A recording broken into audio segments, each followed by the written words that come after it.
Delivery for Webster. It was late afternoon on a rainy spring day when Webster turned on his computer to play. There were so many choices and so much to do, so he stopped and thought for a minute or two. I played pirates yesterday and solved puzzles before that. I know! I'll pick a new outfit for my virtual cat.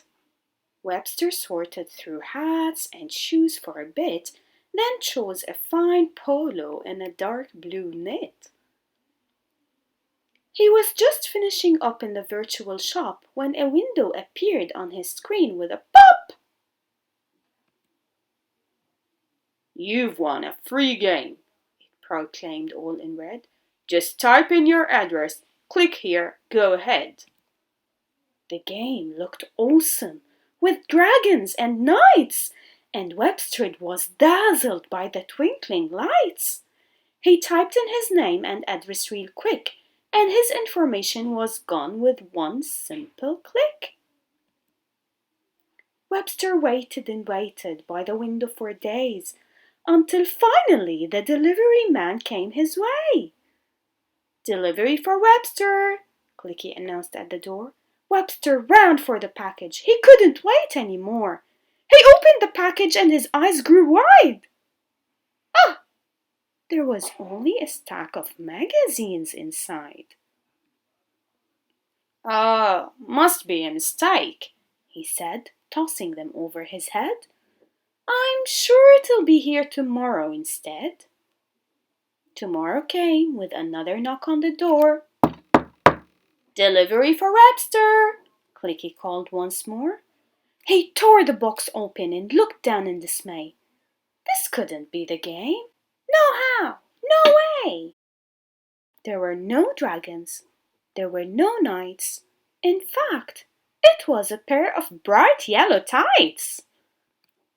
The next day, Webster was sure it would come. Instead, he got a bird cage held together with gum.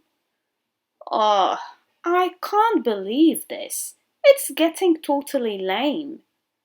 But the next week brought him more of the same.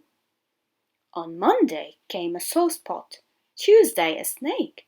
On Wednesday he received a rusty old rake.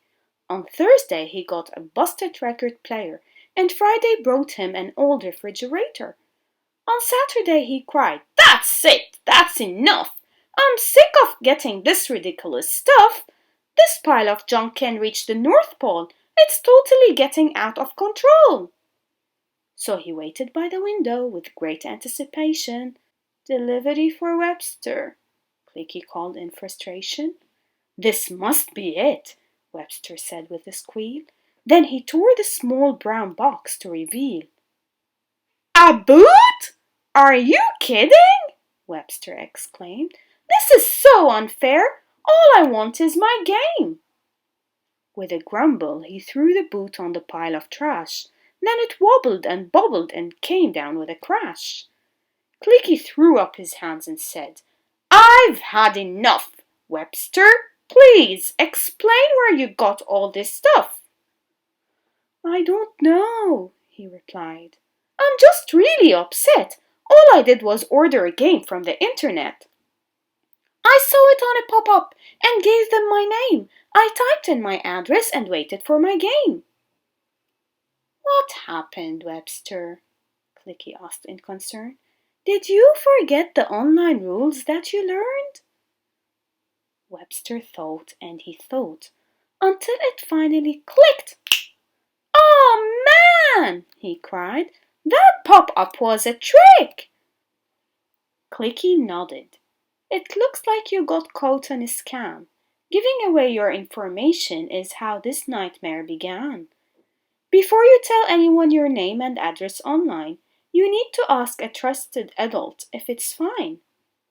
"Oh, you're right," said Webster. "I don't know what to say. I'm just sorry I made such a mess this way." Together, Clicky and Webster cleaned out all the junk, especially that refrigerator. It really kind of stunk. But after everything was gone and the cleaning was done, Webster was still frowning and really very glum. "Come on, Webster," said Clicky. "Don't hang your head in sorrow. Today is Saturday. No deliveries tomorrow." The end. If you enjoyed this read aloud, click on like and look for other ebooks on netsmartskids.org.